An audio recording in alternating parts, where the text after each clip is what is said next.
Welcome back to the channel, welcome back to a new video, you golf life legends. We are down here at the Bristol Golf Club and I've been joined by the main man, Joey Barton. How are we, mate? I'm all right, mate. I'm all right, good to see you. We finally got you on. Since we started this channel, I've been asking you this time, you're like, yeah, I'm there. Yeah, my game wasn't good enough for seeing, and then I had to see the standard of golf, and then I thought, okay, I'll have a bit of practice, and I'll have to get out and take you on, mate. So I'm looking forward to this today. Okay, mate, I really appreciate it. You're off 5, I'm off 16. We're going to play the front 9 here at the Bristol. So I get 3 shots. Is that all right with you? It's no problem at all, mate. Yeah. Up the golf life. Let's go. Good luck. I can't wait for this. What a good guy. luck. You want to aim up the left tubes? Yeah. If you want me to tell you, yeah, everything. If not, you can just tell me to f off. No. You're obviously up the left hand side, more room, and then the green, as you can see, is 2 good smacks to get there. But someone with your athleticism, I think you'll be, especially with that driver.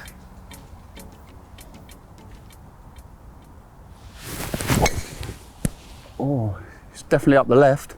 You're safe there. It's low and left. Safe. Do you know what? Yeah. Looks all right, that. It's all right, lad. You're in play. Oh.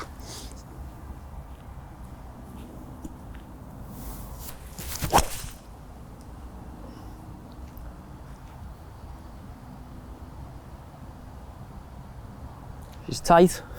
I see it land. I've got it. She's tight. Zinged it though, absolute zinger.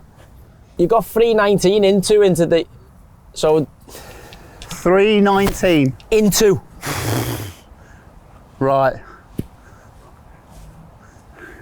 Give me some hybrid love. Here we go.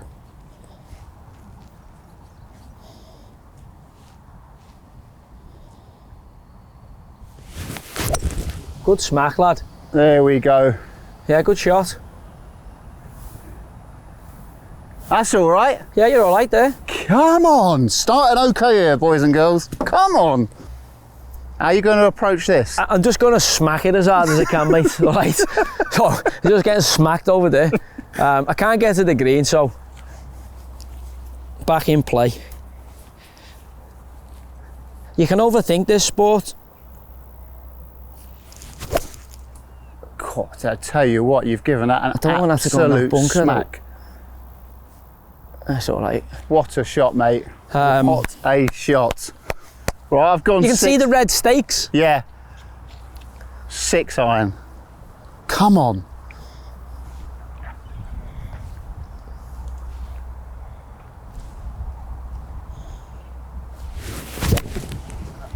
That's fine there. Run. Keep running.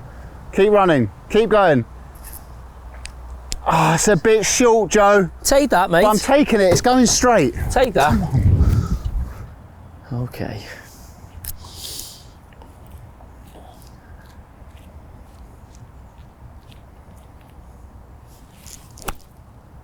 Gone a bit safe there, mate. Because I can't just let you win the hole. Putt for birdie though. Putt for the bird. It's not until hole 3 I get a shot, so this needs to go close.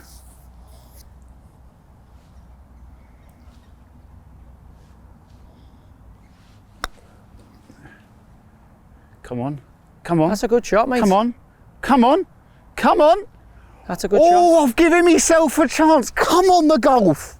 For a birdie, and on this channel, Joe, if you get a birdie, it's the birdie dance. Oh, is there a birdie dance?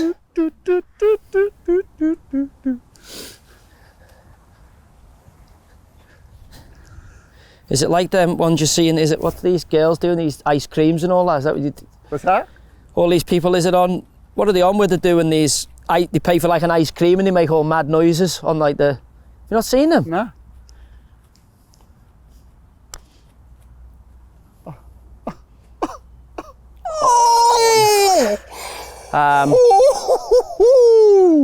Yeah, there's like. Lovely. Cheers, mate. Do you know what? I just want to see what your minerals are like. I might have give you that because I like you. You're a nice guy, but I think you want to knock that in for your followership. You've got to see that you're a proper golfer. For your fan base.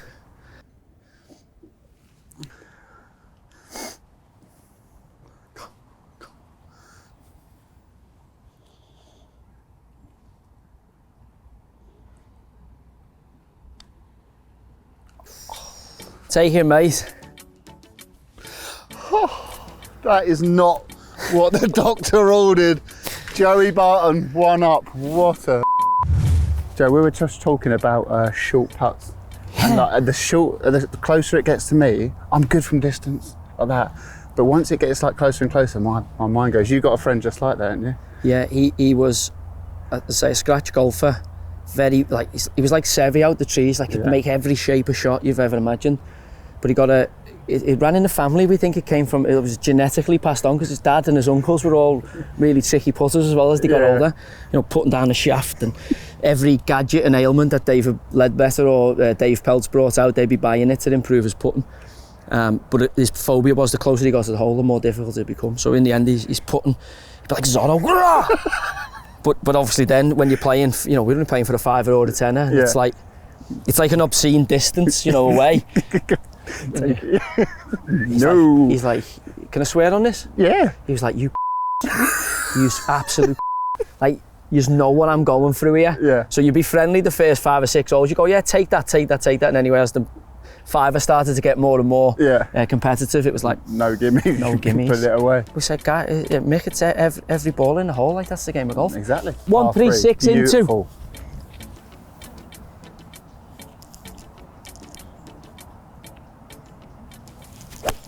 Oh, that is struck. Gotta go a bit. That is struck. Go a bit. Oh no, it's all right, but needed to go a little bit and get out of it. Great shot. So I knew you were they're good. You've got Lamkin grips, Modus Nippon tour shafts. Yeah, but I've got no idea what that means. Nothing to me, honestly. Well, it's like driving a Bentley. You're driving a Bentley there, so you're not driving around. You're not wrapping around in a Fiesta, lad. You got a Bentley there. Now it's up to you whether you can drive it or not, eh?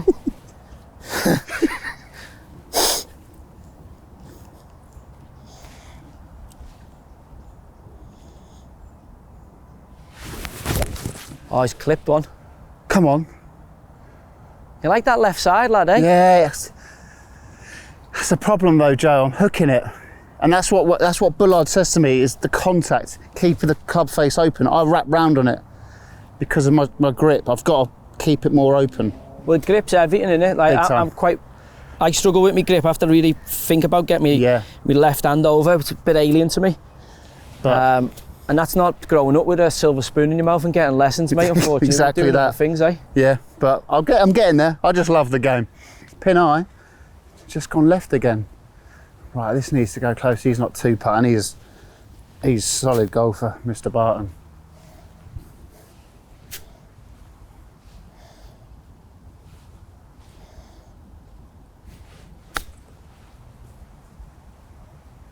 Oh no.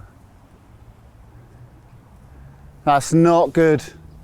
It's caught the hill. It's caught the Clint Hill.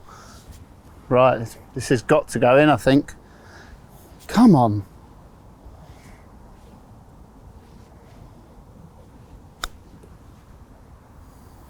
It's not bad. It's not bad. Good effort, mate. You can take that. In for 4.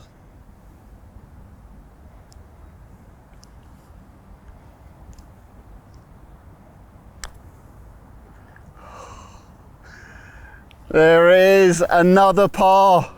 But that was a bit sensitive, Dad. I've got to get that past the hole, sorry. There we go. Yeah, absolutely. Right. Joey Barton, 2 up.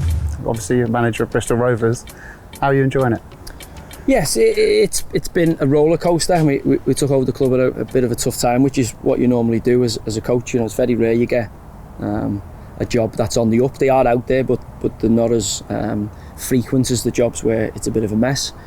And you have to get in there and use every tool in your toolkit to try and change the culture of the club. And it's not just me, the people that you sign and the staff that you bring in, the people that you inherit that end up staying on. I think it's a whole group effort to change the feel of a club, and we've worked really hard at our football club to turn that, and I expect this season for us to really bear some fruit in terms of climbing up that League One table and giving the blue half of Bristol, a really good football team to get behind. Lovely. What sort of manager are you? Because as a player, you're no nonsense, getting stuck in, vocal, stuff like that. What kind of manager are you? Are you different And what's your style of play? I think I'm the same. I'm shocked. You know, I wrote a book at 30, kind of autobiography. Yeah. And the way I've seen the game being played and coached at that time is actually not really aligned to the way I do it now. You know, it's amazing what you think you're going to do as a player, right? And then come on the other side of the fence and actually realising, you know, the skill set's completely different. And it's probably the reason why lots of really good players never quite transition into being really good coaches or managers. But again, you know, from my perspective, you just try and do it a way that's genuine to you. Right. I've been really lucky in terms of, you know, my dad played for Knowsley United. Yeah. Kind of Unibond Prem. And from the ages 5, 6, I can remember being in a dressing room. So when my dad played, and after Bradley Orr was in there, his dad played the same, and there was you know, we were young kids in a men's dressing room, but we seen a lot of the kind of fly on the wall stuff that you don't get exposure to until you become a senior. So I was always comfortable in changing rooms and dressing rooms and the ebb and flow of that, and what made a good group and what didn't. And you know, for me as a player, I didn't really do the nonsense that can kind of creep into our profession. Right. Albeit, you know, I've been guilty of being a fool for on many occasions, but you know, in terms of the team, you know, the respect and the way you have to train, I've always been quite clear about what I expect from not only myself but from my teammates, and I've never expected them to do anything I wouldn't be prepared to do myself. And I've carried that into coaching, you know, work ethic. I don't think I've got a divine right to be an elite level coach. I think I've got to go and do the hard yards and prove, you know, it's a total different skill step by step from being a player. So you know, I'm happy to get that opportunity. I got a Fleetwood. It was a phenomenal learning experience. If it wasn't for COVID, we probably would have got it. Well, I'd have put my life on us getting in the champ that year, which would have been, I think, an achievement, certainly in your first coaching gig. Massive achievement. To stand the test of time. Yeah. We unfortunately came back after COVID and give ourselves a mountain to climb after 2 men sent off in the playoff semi. And then coming to Bristol and suffering the relegation. You know, we came in the middle of February, so it was tough in terms of players quite weren't right for what we needed to do, and we couldn't spin the transfer wheel to get 1 or 2 in reinforcements, which we kind of needed. Yeah. And we kind of went down really in a difficult spot, but I do believe it was a great thing for the club, because there was nothing hidden. We realised we had to kind of rebuild it, and you know, we had a fairy tale ending to our League 2 season. Mate. And then we had a tough, you know, season last year, a season of real learning. We had a young group developing, stayed up with 8 or 9 games to spare, which was the target, but also there was a period in there where we had a little peek into the top 10, and you know, that gets you excited. And now this season we're looking to build a team that can consistently kind of be in the top 10 and challenge for promotion. 2 up. I've got a shot on this hole. Yeah, I've never hit the fairway on this hole. I've played it twice, so I don't know whether I'm talking that into existence, but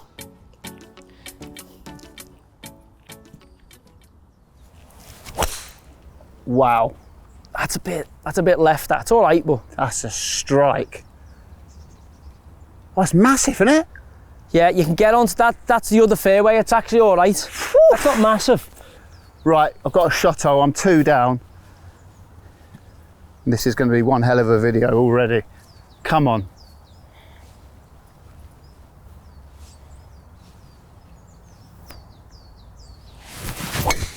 Yes, lad. Yes, come on. I want that back. I'll tell you what, Joe, get in. I love hitting a good golf shot. That's a good shot, mate. You don't want that back. On. Play it simple. Gosh.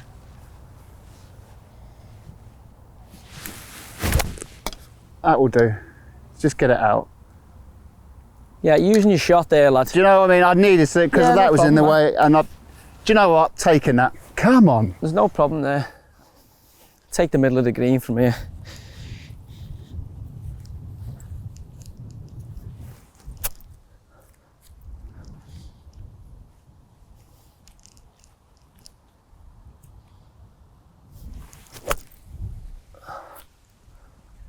Get out. Come on. Oh, it stayed up there. It's all right. That's a tough chip, that now. Right, this is a big shot in the match already. Joey Barton is a proper player. I've got a shot.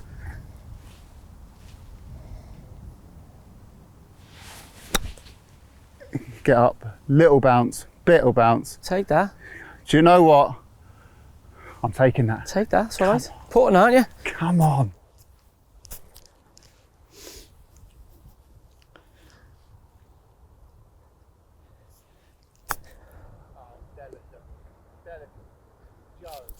Seriously. Take that, mate. Keeps you honest, doesn't it? Keeps you honest. Wow. Right, it's got to go for the win to get a hole back. Oh, he's pulled it. And that's some bone on that meat as well. I'm happy to give you the. Huh? So I'm happy to give you the. I mean, If I give you that? yeah. Yeah. Obviously, it's reciprocal, yeah. Yeah. Done. Good, good.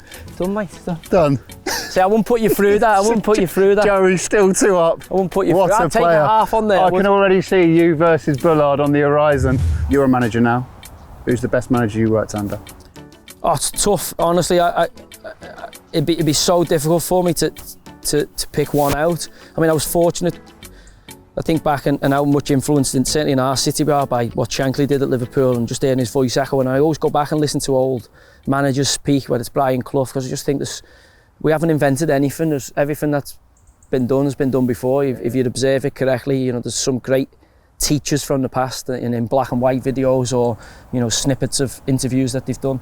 And from my perspective, you know, Kevin Keegan gave me my debut at Manchester City. And I'll forever, you know, you always remember who gave you your debut, and I always remember his enthusiasm for it. And you know, I listen to Shankly talk, and he talks about Keegan when he signed to Liverpool. If you go on Spotify, there's some great talks from Shankly. And he was always talking about natural enthusiasm. Bill Shankly, you've got to really enjoy what you're doing. You're lucky to be a footballer. Yeah. It's a bonus if you're any good at it. Yeah. To get paid to play football for it, for career is incredible. And the higher up you get, I think sometimes that gets lost. Yeah. So I was talking to our lads this morning, like, when did you stop loving? Like, when did you stop really enjoying playing? And it's usually when they end up in academies and people start put constraints on them. On the street, heads and volleys, finals, we used to call it, where it's next goal through. And how many of us here, 17, right? Yeah.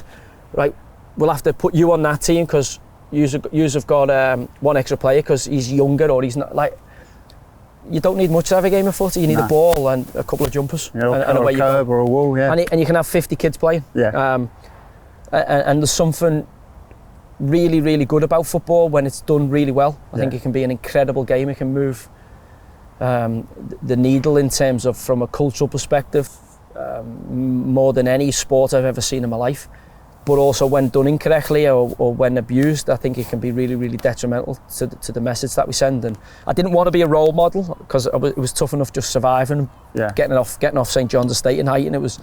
It wasn't straightforward to get out of the concrete jungle. Yeah.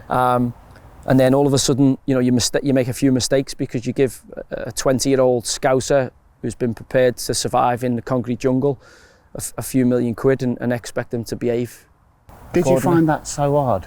To you know, you've come from where you've said you come from, then it's like bang, there you go, all that. Yeah. Are you just like, what the f***? Well, I come from, my dad was a roofer, so the butchers before that, so they all worked in the abattoir, and then they kind of, my granddad transitioned into roofing, which is a tough profession. You got to get up in some gnarly days and get the job done, you know, certainly if you're on price work. So, you know, the physical manual labourers, and he was preparing me to grow up in the world that he grew up in. Right. So that's Highton in Liverpool, where, you know, you've got to be able to defend the space that you stand up in, and, you know, if there's threats to you, you've got to be able to nullify them in some form of fashion. Yeah. So he brought me up that way, and then obviously I became a footballer, and those skills helped me, you know, be punch above my weight or punch above my size on a football pitch.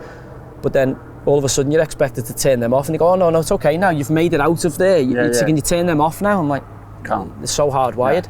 And it took me, you know, I've done a lot of work on myself. You know, Peter Kay at Sport and Chance Clinic, great friend of mine, became a great mentor of mine, and really helped me turn my life around. From a male psychology standpoint when I was 21, 22. And then met Steve Black. You know, Pete dies, and 6 months later I met Steve Black, who gave me a completely different perspective when I was 30. And I look at it and I go, you know, I'm a kid off a council estate. doing these type of things, and you know, in your dressing room and in the football club you work in, or just in your everyday life, the people you meet, I think it's important that other people, you know, talk and put stuff back in, and that's not, you know, charity payments or you know whatever it is. You know, for me, the most important commodity you've got on this planet is your time. Yeah, you can't get that back. And you can experience get money back. and talking. And I think, you know, really good drug and alcohol counsellors end up being, you know, former drug addicts and former alcoholics. Yeah. And I see a lot of people talking about life and telling everyone how to live their life, and I'm like, where's your experience? Yeah. Almost to be a life expert, you've got to be squeaky clean, and we all know that. Not the best, not the best approach. So you just go through life trying to make it as good as you can. Firstly for yourself and your family, but also for the people that you deal with on a daily basis, and have a great life. Considering where I started, and I always say to people, it's not about where you start, it's about where you finish. Exactly that. You're better missing on the right. You've got a chance than on the left. Got you. 2 up. You've parred every single hole. To be fair, I've bogeyed every single hole, and I'm quite happy with that. I've played here before, mate, and this is my third time playing here, so.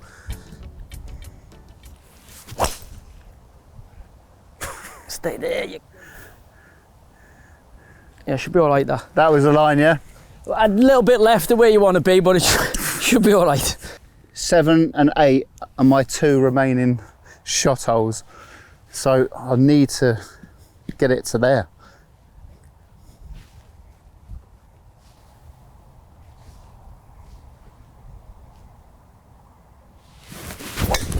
Yeah, good swing that, mate. Nice shape. Yeah. We good there? Yeah, it might have a bit of sand on it, lad, but it's a good strike. I mean, I'm open, I'm praying and open for you. So am I, Joey. So am I. Hopefully, just stopped a bit short. Where's your aim point here? The bunker. Yeah. So you wanna try and hit it on that? I'm gonna try and hit it close. So if you hit it, I'm gonna hit a 7 as close as you can. This wind will bring it back for you to that left-hand side. Just commit to that line. If you block it a bit right, you have to get up and down. No problem.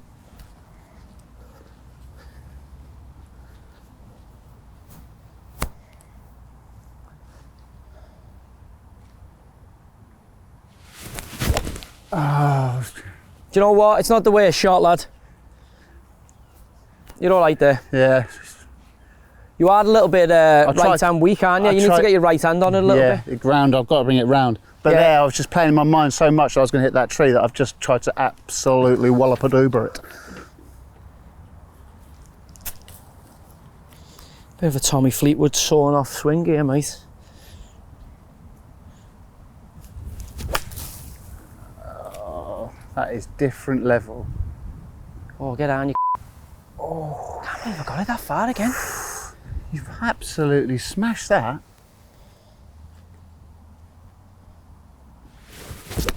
Good clip, mate. We have a bit of jiggy on that as well. Lovely shot, mate. Oh, I'm getting jiggy with it. Nah. Just don't need much.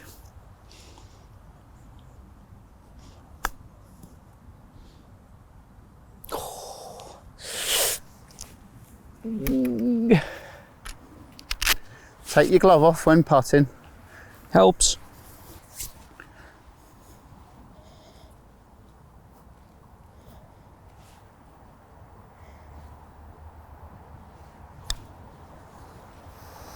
Get up there, get up there. Oh. It's a good putt. That's good for me.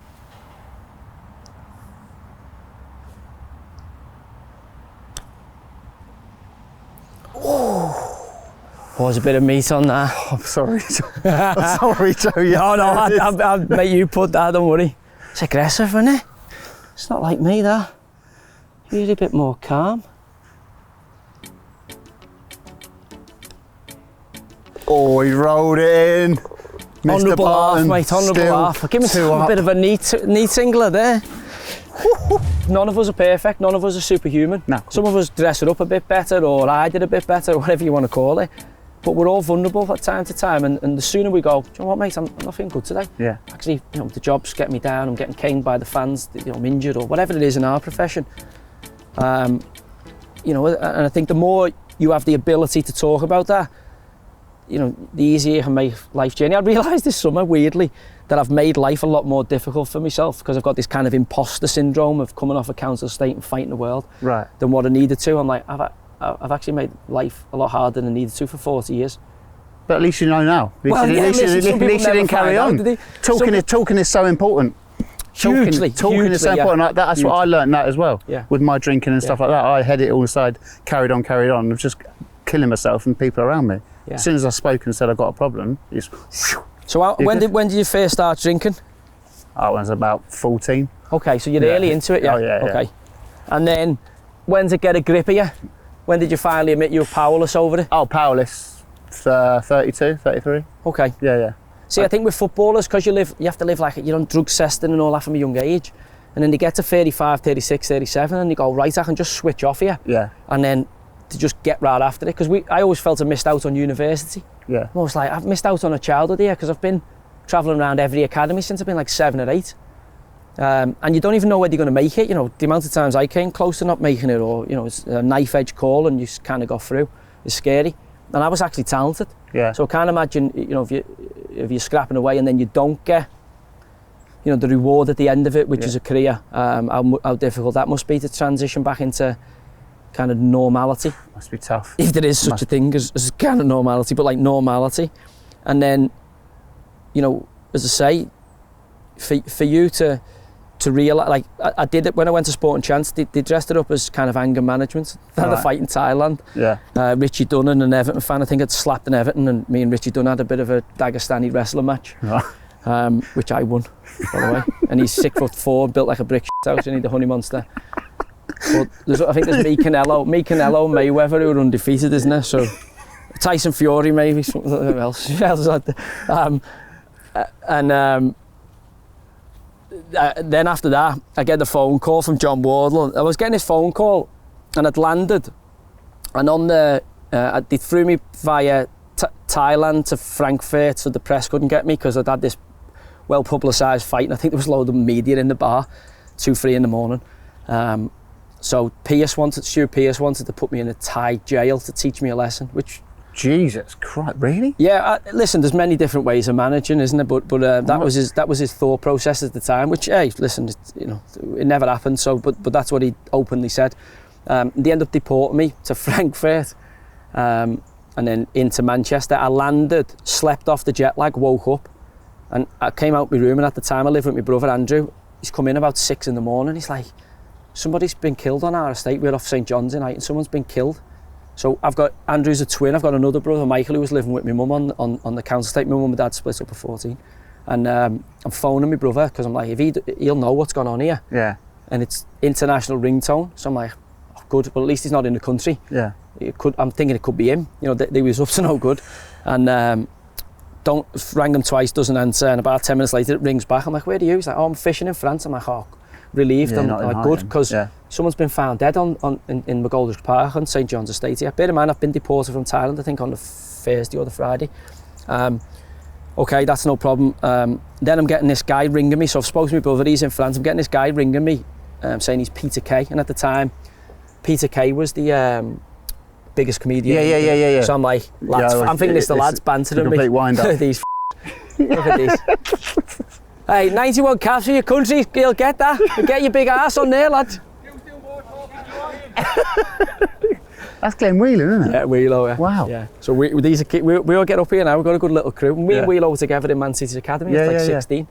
And he was a brilliant player for us, so we've gone up, starting him on the coaching journey. Yeah. And also I'm saying, you can manage Ireland here, and I like a pint of Guinness in a game of golf, so we'll come out and watch it. I remember supporting Ireland in '94 when England didn't make the World Cup. Jackie Charlton, USA '94, because England was so Ireland were my second team there, and I've been a quarter Irish, and being from Liverpool, you kind of honour the Irishman, I think. Yeah. Where was I there before that? Stuart Pearce deports us, wake up, get this phone call, Peter Kay. I'm like, lads, I'm knocking around with Fowler and McManaman at the time. Ben, like, there's a few tricky characters, so I'm like, this is the lads on the noise up here. They know I've been sent home. They're trying to break the ice. Me and Dunny had squared it off before I left Thailand, so we were good as gold. Yeah. He'd come out of the restaurant angry that he couldn't find me, and booted a thing he thought was a movable object, and it turned out to be bolted to the ground and he broke his foot. So you've got the captain out, done, he broken foot. And star midfielder sent home in disgrace. What's that like? So it's not good. And we couldn't bury it because everybody on the media tour was in this bar at 2 in the morning. So they all knew. It literally couldn't avoid it. It was like the OK Corral. So you couldn't even blend it. Like, no, nothing's happened. It was like, no, you smashed the full bar up, tables. And so it was like, here's what it is. Great life experience. So I'm landed, Peter Kay, I'm like, mate, do us a favour, off, back phone down. Same again, rings back, no, Peter Kay, this posh. I'm like, lads, this not, because I'm thinking something's gone wrong here. I need to find out what's happened on our estate. Nah, not the time, bang, phone down. Then my brother rings me back and says, oh look, I'm like, this has happened. It's the Anthony Walker thing. Like, this has kind of gone on. I don't know what it is, but I've got off. So I've realised, oh my God, like there's a kid been murdered, and my brother's had something to do with it in terms of he's been there, and it's actually my cousin on my mum's side who hit him over the head and killed him. So I'm like, oh God, like so I'm at this point like, oh, I'm not even going back to footy, and I'm like, right, I need to just get off to like Australia, and like canoe out to some mad island and just like Tom Hanks Castaway, just get away. Got a little bit of money, but like not like enough to like disappear for 10 years. But I'm like, I'm just checking out. I'm done with footy. I'm just like, I just can't be dealing with this. And then John Wardle rings me, who's the chairman owner of Man City at the time. He's like, listen, we're going to fine you 6 weeks' wages.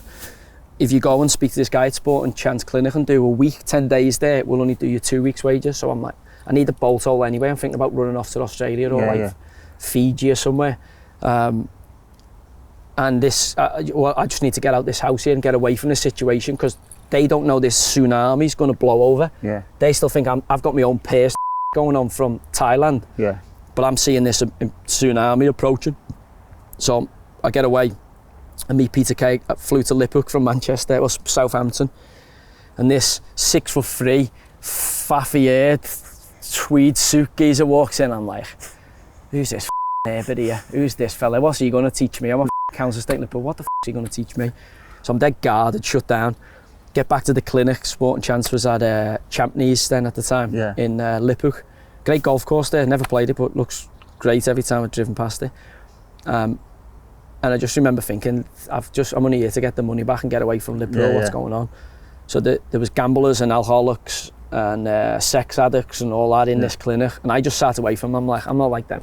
I just go mad when I have a few pints, and if anyone backs me into a corner, I'll have a fight to the death with you. Yeah. You know, it's not wrong with me. No, it's just that's how I've been brought up. Yeah. It's just like, you know, that's the way it is. And first day, didn't speak to anybody. Sat on my own, had dinner, and I just remember thinking, don't know how things come into your head, but I just remember thinking, what have you got to lose here? You feel like you're dead angry, you're ready to grab with anyone at any time. Maybe you'll learn something here. Give it a go. Have a listen. Yeah. So I ended up going in with James, and we just had a chat. And I'd met Peter. This James is a reformed druggie, reformed alky, salt of the earth, Cockney fella. Like when you meet and go to meetings and stuff like that, you meet these proper people. Like there's no with them. So he's sitting there chatting away, and I just thought, I'm going to share some stuff I've never shared with anyone with you. And I opened up a little bit, and I thought, me, that felt great. Yeah. And then I opened up a bit more with Peter later, and I thought, well, that felt all right as well.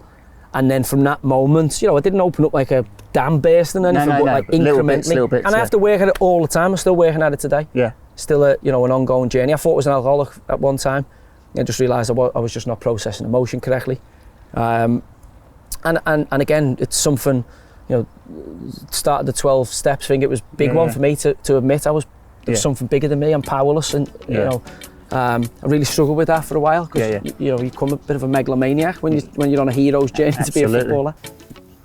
Right, explain what's going on here, Joe. So it's a par 4, obviously water all down the left hand side, but I think it's about 260 to the front edge, maybe a bit more, I don't know. And if the wind's been into on them holes, I'm presuming it must be behind here, although it doesn't feel like it. You're going for it. I'm going to watch what you do and then I'll adjust accordingly. Yeah, it's quite a smart play, right? Yeah, it's quite smart. Is there a ditch down there as well? Yeah, just on the front, but if you hit it straight and firm, the gods will look after you, I think. Or hopefully.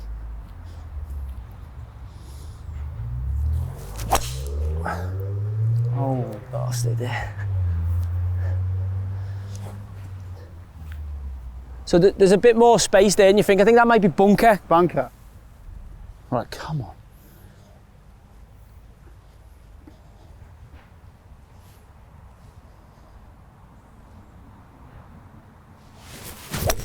Oh no. It's all right, that other fairway's there. Yeah, you sound, you're down. We're good, yeah? Yeah, you're all right. You've got to fly a bit of trees on the other side, but you'll be fine.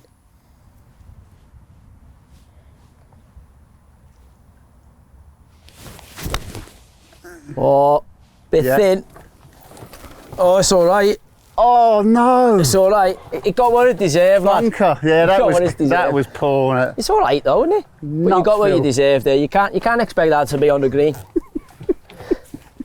Honesty is the best policy. You can't. Right, let's have a look. How are we lying? Good, bad. Now we can work with it.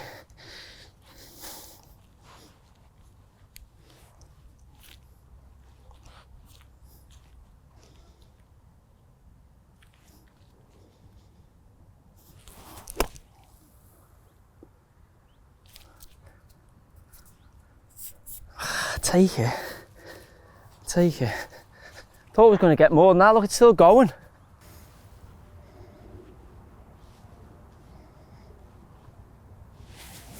Oh God. Yeah, I'm definitely out. Oh, hit before the ball. Man. Pitching wedge for par.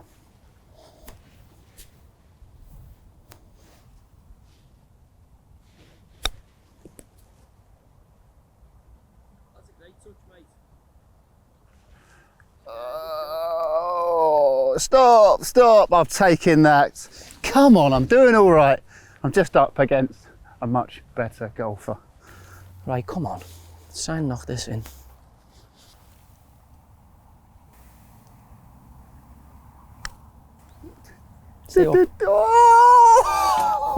Oh! Rob day. Unbelievable. So that's in for 4. And I am all right, yeah. down. Okay. Joey, playing days, where did you enjoy your time the most? It's usually when you're winning, isn't it? Do you know what I mean? Usually the groups that you won with. So Newcastle, out of the ashes of a kind of relegation, we had a really good year in the champ. Some really good lads there. Love my time at Burnley, great dressing room, great set of lads there, and obviously manager and was class. I loved being out with Marseille. Honestly, I had a season out there on loan, and it was a phenomenal experience. How was that different to playing in England? The French way? Language, yeah. Luckily, I spoke fluent, so I was okay in that regard. But now we've got onto that. Please tell me about that. It was one of the sort of most bizarre things I've seen. But you were doing it to wind your mates up, weren't you? No, it didn't start like that. So I'm doing a presser for it was a European game, but I'd only just made me kind of first few starts because I went over there with that 12-game ban from the Aguero. They give me 3 totting up offences for 1 sending off. Yeah. As I say, when they think you're an outlaw and you're Billy the Kid, you get outlaw punishments and bounties put on your head. So for some reason, I don't know why the FA are like that with me. You know, I'm trying to do good for the English game, and I'm a proud Englishman, but they have got me as this kind of figure that they need to reprimand very severely at every junction to teach everyone else a lesson. So I go out with this 12-game ban. I can only play Europa League, but then the ban's served. And I'm doing the European presser off the back of playing 3 games. So they're asking me, the translator says to me, look, with your kind of regional accent, it's quite strong, you know, the Scouse accent. I can pick up words in English, but if you'd really help me if you speak really slow, because I can then translate it better for the European media that's there. There's no English media in there, it's just French and everywhere. Marseille's got traction. So, but yeah, no problem. So I'm doing this presser, and before I'd gone out there about 2 or 3 months earlier, I was laughing to my mate saying, Steve McLaren, as if I'm going to do that. There was a Chris Waddle, there's a crack at that Chris Waddle's got as well. If you find that on YouTube, it's there. And I'm like, as if that's going to happen to me, like, you know, never going to get caught in that trap. So I'm doing this press conference, and unbeknown to me, like, I think I'm nailing it. I'm like, he's buzzing, translator, he's like, yeah, perfect timing. Spot on. Yeah, he's giving me that. Yeah. All that when I get perfect. And after about 15 minutes, my brother Andrew and my mate Tag and my other mate Blackie are sitting at the back of the press conference, like the back row. Everyone else in there is a serious journalist. Yeah. So they're all dead stern-faced. Translator keeps going, on the money, so I'm thinking, nailing this, yeah. As you do, yeah. Flying first presser, I'm doing, flying. And then just look and see the lads at the back, and they're like, just see the heads going. Now, these 3 lads are habitual messes. Like, they're never serious. So this could be anything. They could be finding funny. It might be somebody's gear, something someone said, someone's text, someone's farted, who knows? Yeah. So I'm answering the questions again, keep going to the translator. So I'm thinking, flying here. These are going further at the back. I'm like, what the are these laughing at? So I'm oblivious to this at this moment. And then the penny drops. Yeah. I think I remember saying something about Balmon, looked up, and there's the tears are streaming out the face. I've realised, I'm doing a full hello Steve McLaren version. So I thought, if you're in for a penny, you're in for a pound. So I did embellish a little bit of it, maybe the last 10 or 15 minutes. I'm not sure how they've edited it up, but I thought I'd have a laugh at it because I'd made the balls of it. Translator's still giving it all this, by the way. You are spot on, Joey. You crack on. Even the French, like the guy who was looking after Marseille's media's come out, and I thought it was funny, but I never ever thought it was going to get the traction it was going to get, because there was no English media in there. So come out, we're laughing, lads are going, now you were talking like a right plonker there. Like, what was you on about? Balmon and the tackle and all that. I went, was that bad? He went, you've just made a to yourself, like, so I'm like, yeah, sake.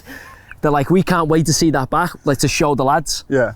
And anyway, that afternoon, it just goes. Went everywhere. Everywhere. So then I'm like, so I just thought, like, naturally I'll have a laugh with it. You know, of course, you've got everything. The French couldn't understand it. They're like, what are they laughing at? You've tried to speak for the translator. So they didn't get the joke. But it obviously went viral, didn't it? Before things even went viral, it went viral.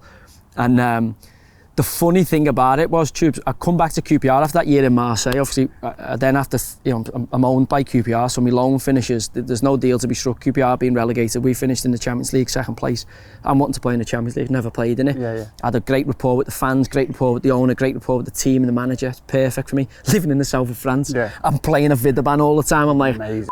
Am I going back to QPR for? Like, they threw me out the building, deservedly so, some will say, for the Aguero incident. They've then decided to go on a different path with me, and I told them, there's no leaders in there. If you do that, you make that bed lie in it. I famously predicted, I think, to Tony Fernandez and Amit Bhatia that they wouldn't win a game for 2 months. It ended up being 3 months, and then everyone went, I'd predicted it, which I didn't. I was a month out. They were than I thought. So then I'm in Marseille, like, living it up. I'm living in Cassis. After training, I'm going down, having fresh fish. I wasn't drinking at the time. I lived in the middle of a vineyard. I'm just like, playing for one of the biggest clubs in Europe, biggest club in France, and just absolutely delighted to be there. And after going then back to QPR, who have been relegated now into the Championship, Harry Redknapp's come in, Hughes has gone in the January, and he's brought Steve McLaren in. So I always remember going to gym at QPR, he's like on the leg weights, and Steve gave me my England cap, so I've always got on with him well. I'm like, how are you? He's like, yeah, and I've gone, join your club, haven't I? What about that? And he's gone, I've gone, oh, you've made the of it, like me, and the thing is, it's almost like it never happened. Oh, he's just rearranged it. Couldn't find it funny. But you did mention your England cap there. My England cap, yeah. Well, that's what I was going to say. Like, surely you deserve more than one England cap. I think behaviour as well was a big thing, and obviously I was an abrasive character, so even when I went in there, I kind of criticised a few of their autobiographies. Play the World Cup, here's my autobiography, already written before he's got there, and I just felt the England team was full of, they were there for the commerciality of it, not your top players, and I think that's why they never won. I think there was just too many clicks, and it was just like, you're playing for England, like, that's, forget your money, forget your advertisements and endorsements and the wags, forget that. It's the highest honour you can be chosen for, to selected to play in a European Championship or a World Cup for your country. You should be going out on your shield. And I felt it was more PR campaigns and damage limitation exercises, and I didn't think that was the correct thing. Now, I also wasn't better than Steven Gerrard and Frank Lampard at footy, so it was always going to be tricky. It's Paul Scholes for me to get ahead of them. Right. Then you've got Michael Carrick. I think I was better than your Scotty Parkers and them, Gareth Barrys and lads who played in there. But again, they've gone on to get more caps than me. But I think in terms of that position, certainly there was a time I must have been in the best 22 24 players in the squad, football-wise, but behavioural-wise, I clearly wasn't, because of a bit of a wild cat. And then when Capello came in later on at Newcastle, I honestly believe I was playing as good as any Englishman in the country. And Capello came out and said, my temperament couldn't be trusted. He felt I was a walking red card, and I can't argue with that. You know, I have been in the past, and your behaviour probably cost me. But you know, if you'd have promised me as a young 14, 15, 16-year-old, I'd have played in the Premier League for the season, I'd have taken it. I'd have played for Newcastle, Marseille, Glasgow Rangers, Manchester City, QPR, Burnley. I'd have snapped your hands off for it, and then to tap in England under 21s and England full cap when I hadn't been a youth international. I'd have taken it. Yeah, you know, I'm disappointed I didn't get more, but also I'm very fortunate that I got some, because there's a lot of better players than me who've played for bigger clubs than me who never got a full cap. Absolutely. You said you slated a few of the autobiographies and stuff like that. What was it like walking into that sort of the canteen, the changing rooms, when those players are there and you're walking in like, "You all right, lads"? Honestly, them knowing full well that you've absolutely... Well, it was misrepresented, because they'd said I'd Kane, Gerrard and Lampard, who had autobiographies coming out, but I was aiming it more at Rooney, because I think he was on his third autobiography, and I think he just turned 18. Right. So there's lots to cram into, you know. I've written one myself when I was 30. To be fair to Frank and Stevie, when I joined up with the England team, Crouchy was really good with me, kind of took, you know, I sat with Crouchy, and he's a great guy, and John Terry was superb, by the way. A lot of people say... it was a phone call, wasn't it? Phone me, and again, when you talk about true leadership, I've heard a lot of people say a lot of things about John, but, you know, from my perspective, what a leader, man. What a captain, what a player, first and foremost. And I think if we don't utilise him in the national game and in the national team, we'd be foolish to do so, because arguably... the most all-round centre-back we've ever produced. You know, he was a warrior, he got you goals, he could run a dressing room, but also what a footballer he was. People give Rio all the credit. Left, right-footed, but John could play, really good player. And also as a man, you know, Rio's the same. You know, I wouldn't ever heard a bad word said about either of them, proper geezers like. And for me, Stevie and Lamps handled it a little bit different. You know, we got in the lift together, we were staying at the Lowry, and he was quite quiet. I thought, like, I'd have a laugh with you on it, but again, you know, maybe a touch nerve. Stevie was different. He left a couple of copies of it signed outside my room. So, you know, you need bog paper all the time, didn't you? You know what I mean? I'm only joking. Steve's from Ayton, so he's from the Bluebell. I'm from the Johns, so obviously he was a huge influence on me growing up, and seeing him get through and make it at Liverpool really made me believe. I thought, if he can do it, I can do it. So he was hugely influential. And again, you know, I think it was taken as it was. Some people maybe had a bit of a grind with it. Maybe that's a north and south thing. To be honest, I couldn't really give a I didn't really care, because I knew the context I'd said it in. I believed why I'd said it. I'm like, if you won a World Cup, mate, write a book.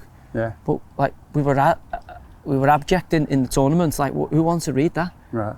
And again, you know, was it the smartest thing to say? Probably not. Did it alienate a couple in the dressing room? Yeah, but they probably didn't give a because I wasn't a regular fixture in that squad anyway. And then to celebrate my England call up 2 weeks later, I go out and end up getting in a bit of a skirmish with a cab driver. Nothing to do with me, but I was there. I got the blame for it because the cab driver only recognises me. Eventually cleared in court, and whilst that trial took 8 months, I was not allowed in the England squad. So that was my first and last cap. So I got 2 caps that day, first and last. So it was against Spain. Who went on to win. Played well as well, didn't you? Played really well. I actually didn't make a mistake. So I knew I know I could play at that level. I've no problem. I actually came alive on that stage. It was at Old Trafford because Wembley was getting redone. But that's all I needed to know. Can I hang with these? And it was David Albelda, I think Iniesta. I think Iniesta scored the winner. So I'm like, yeah, no problem. I can play. You know, just give me the opportunity to do it more often. And luckily I did. You know, well, fortunately or unfortunately, I didn't get more opportunities. But that doesn't make me think I couldn't have got more. But also, you look at that midfield, as I say, Scholes coming towards the end, Lampard and Gerrard. It was always going to be tough to get moments there. And again, you know, Mickey Carrick, Scott Parker, Gareth Barry, Jermaine Jenas. There were some good players around also, you know. But you still represent your country. Still got one, mate. So I'll always, you know, when I die, they'll say England international Joey Barton, which is, you know, whether I get 100 or 1. And it was you know, I couldn't have played any better. So it was one brilliant 18 minutes. It was against the team that went on to become European and world champions not long after that. It was at Old Trafford, which you know, I do believe the England national team should travel. I don't think they should just play at Wembley because it's not a southern team. So the whole country. So the whole country sees it. So, you know, all my family were there on that occasion, and I go, you know, Old Trafford at the time was the best stadium in the Northwest. Yeah. Played against arguably the best team in Europe, if not the world at the time.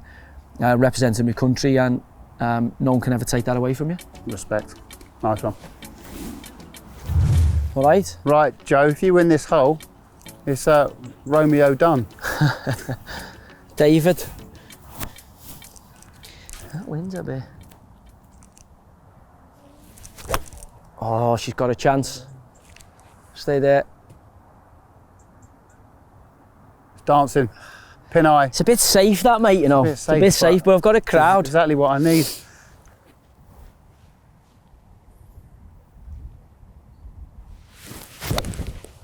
Oh, yeah. Oh, it needs a bit of turn or a bounce, big bounce.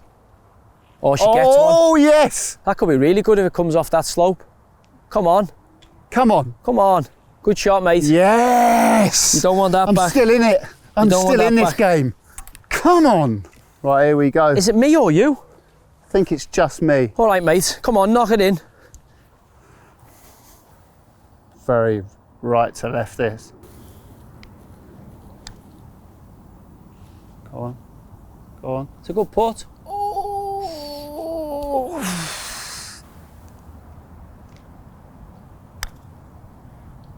Oh, slow down. Slow down. Come on. Oh. Slow down. Oh. It's a bit bold out, isn't it? Got it, mate. Right. A bit bold. Joey, you've got to put this in to put the pressure on me. This is a classic match play moment, this. If I knock this in, it gets a hell of a lot smaller, that hole for you, doesn't it? Come on.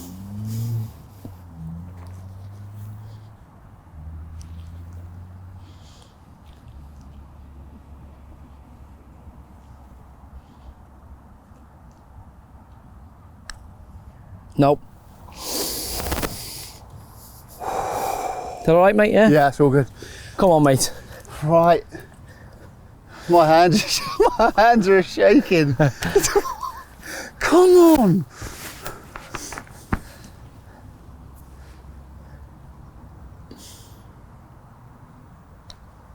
Oh, he's put it Fired in. in. Fired in. It's 2 up. Good We're putt, mate. free to play. Good putt. Cheers. Good putt. Right over that bunker, or left edge of that bunker, is a great line. If you pull it a bit left or push it a bit right, you'll be all right as well. Cool. Right, we thought the game could have been over. Joey is 2 up with 3 to play, but the next 2 holes are what a shotto. Come on.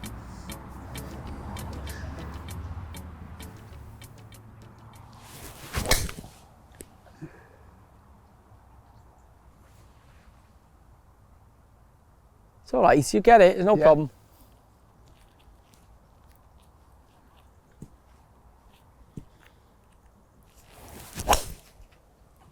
Ah, sit down, you It's touch and go down there. Might be in here, mate. Right, Joey is in the George W. Bush looking for his ball, so we might have a chance to get another hole back. Come on. Oh no, I've absolutely duffed it. That's not good. I've got away with it again though. That's poor. Look, how can you have a divot Origi with a hybrid? Poor. Well, he's on a shot. You've nailed that down there, I take it. You're Well, up it's just there. on the right there. It's not the best shot. So yeah, look, I ain't finding that, so I can't go back free off the tee. So back to 1, mate. Big mistake. Key time, my man. John van der Velde, Carnoustie, eh? Right, here we go. 8th hole. I'm 1 down with 2 to play, but this is a shot hole.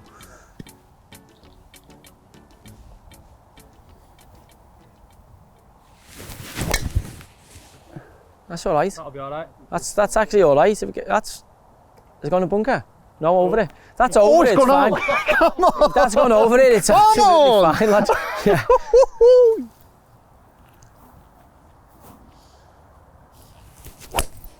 Oh, what a shot. That is Yeah, it's all right, yeah. emotional. I'm not on a shot though, am I? So I've got to... No, but that's a hell of a shot. Come on.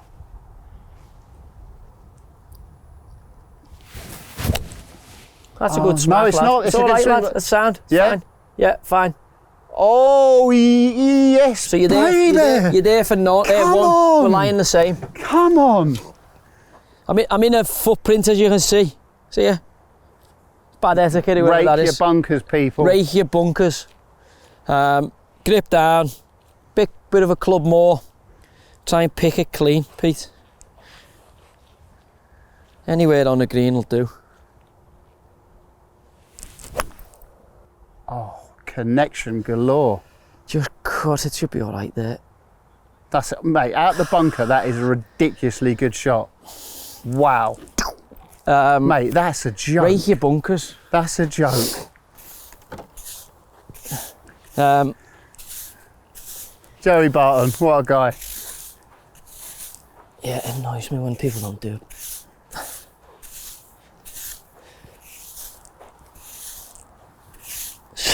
Now. Whoa! Oh God. Whoa! For left! Oh, Left! it's the most dangerous place, isn't it, in a golf course? For left! I think I've got it. I think I've got me landing strip. Scotty, follow us. And your Golf Life legends, if you are enjoying this content, please like and subscribe. The support you've given us so far is incredible. So thank you for that. But if you haven't subscribed and you like watching it, it does help us out if you go on that little red button. Oh, come on. Here we go. Practice swing. Practice swing.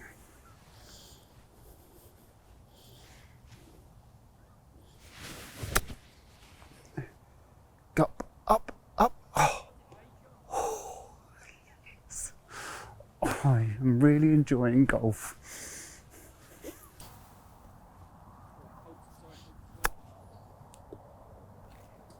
Shot. No, that's got to be a bit square. Shot, Joey. I think we're lying the same, aren't we? I'm free there. Free to there. Yeah, I'll get these out your way, lads. Good shot of yours, mate. Just was unlucky, just kept gathering that. Really good shot from down there, though. Your Really good advice shot. is go and look at the green. Really, I should do more of that. I should prepare for shots better. Well, every shot counts in this game, so if it takes you a little bit longer, like you don't Yeah, get any no. prizes for speed. I just on a golf course, I just get too excited sometimes. I just want to hit another good shot, especially if I'm playing okay. It must be strange though, especially if you're filming as well, because you're stopping and you're... Yeah, that's no excuse to why I'm still bang average at golf. I don't practice, Joe. And I should. Yeah, you're playing a lot though, aren't you? Yeah. Right, so this is for par. For par, be a good par this on a shot. Come round, come round, come round, come round. Oh! Deserved it, you know. You can definitely have that, mate. So I need this for the half. In for 5. In for 5. Good 5 though. Thank you, mate. So this, for the half, to go into 9, 1 up. Yeah, this for the half. I could do with this, really. Do you reckon right edge?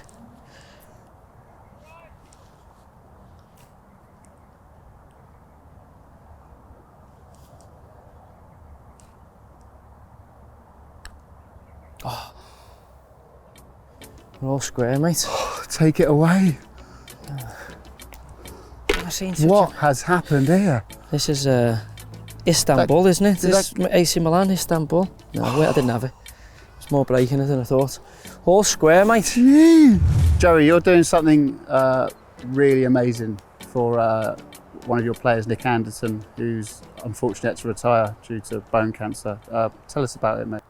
So it was just in terms of like the lads shaved their heads, and we were trying to do a few things because he doesn't have the financial security of what some of the top level boys did, and in terms of insurance in place and stuff if things go awry. And obviously with him getting cancer and it being in his knee and him having to have a knee replacement, it kind of cruelly meant the end of his football career at 25. He's in the last year of his deal that ends I think in June and July this year, kind of last payments, and he doesn't have anything to kind of fall back on. And 25, you're kind of forced to start a new journey. And Nick's cancer coincided with the birth of his second child, so you can imagine really daunting times. Certainly not only just having your career taken away from you, but are you going to live? All the problems with the diagnosis, then going through the chemotherapy and having to have the strength to get through that. And I'd kind of done Twitter for a long period of time, and just ad hoc kind of splurged stuff on there, and got some things across I wanted to get across, and annoyed a few people I wanted to annoy, etc, etc. And then I actually thought, kind of seen the OnlyFans kind of take off, and some of the MMA fighters doing it. And then obviously Musk changed and put a subscription on Twitter, and I thought, I get bastardised anyway. They rob anything I put on there. Daily Mail, the news outlets, they steal it, take a clickbait to get their clicks and use your content for their own profit generation. And I just thought, I'm just going to start a subscription where I can kind of weed out all the space cadets that can be on social media. So, if people are giving me shit, then they're paying, I think it's $5 or something like that when I started it. Subscription, and I decided with that money I'm just going to give it to charitable causes. Obviously the one close to my heart this year is Nick, so I'd like to be able to raise him a few quid. I don't know what it is. I mean, at the minute I think I've got 50 odd subscribers, so it's about $140 now. That'll go straight to Nick. And if I raise a bit more, and I'm going to give a little bit more insight into kind of the things I do, and the team have kind of bought into it, just to show a bit more behind the scenes of kind of my life and the footage of what goes on, and in the midst of that allows me to raise a few quid hopefully for Nick and his family, and one day when Nick's recovery is complete, he's just finished his last bout of chemo, so we're waiting on some results. We hope to get Nick back in some capacity and get him moving in football, but in a obviously different space to play in. And in the meantime, if this can just I'll pay a couple of bills for them or whatever, just by me talking on social media, or pointing people in the direction of stuff I'm interested in, like some controversial people.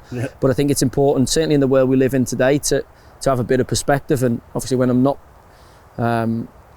managing the football team, there is a big wide world out there I'm interested in, and again, if people want to make a small donation to those ramblings, then it will go to a fantastic cause for Nick and his young family. Absolutely. I'm going to put a link down below in the description, and also me and Ange are also going to donate to Nick and his family. Good man. 100%. Thanks lads, thank you. So no, great work, mate. And Nick, get well soon. Get well soon, mate. Top man. Yeah. Cheers lads, thank you. Ta, mate, thank you. Honestly, thanks a lot. Right, come on. 9th hole, no shots, all square. What a game.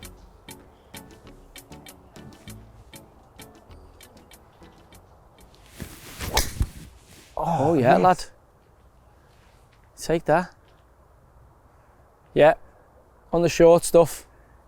Can I get the green from there? Yeah. You'll see it when you get up there. I mean, you'll have to work it a little bit, but that's fine. That's fairway, no problem. I've got a crowd here as well, have I? Oh, zing. Look at that. Jesus. Oh, wow. Yeah, it's all right, that.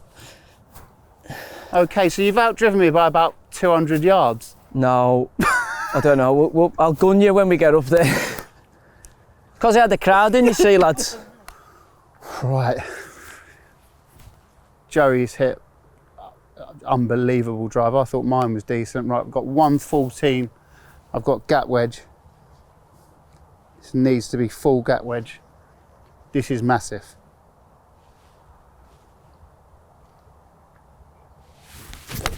Oh no, that's not even the right club. That is really, really weak. Really, really weak. When the going gets tough, My arse drops. Right, just try and give myself a putt here. The door's open. Pete, you've left the door open.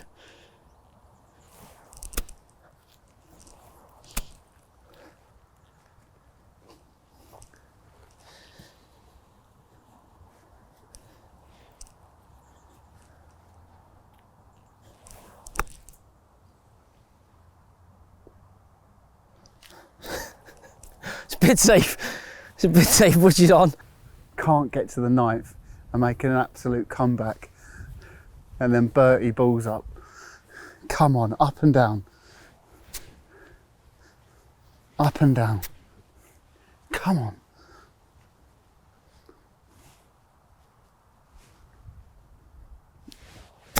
Oh, you. Oh, I did it.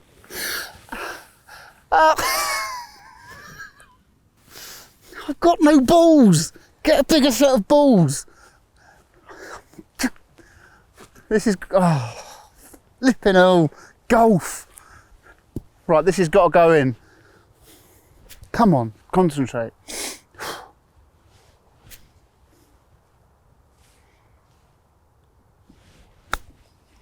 Get in, get in. Oh, it's not enough. Good effort. It's not enough. It's a good effort. I haven't made a birdie yet, so I'm gonna have a run at it, mate.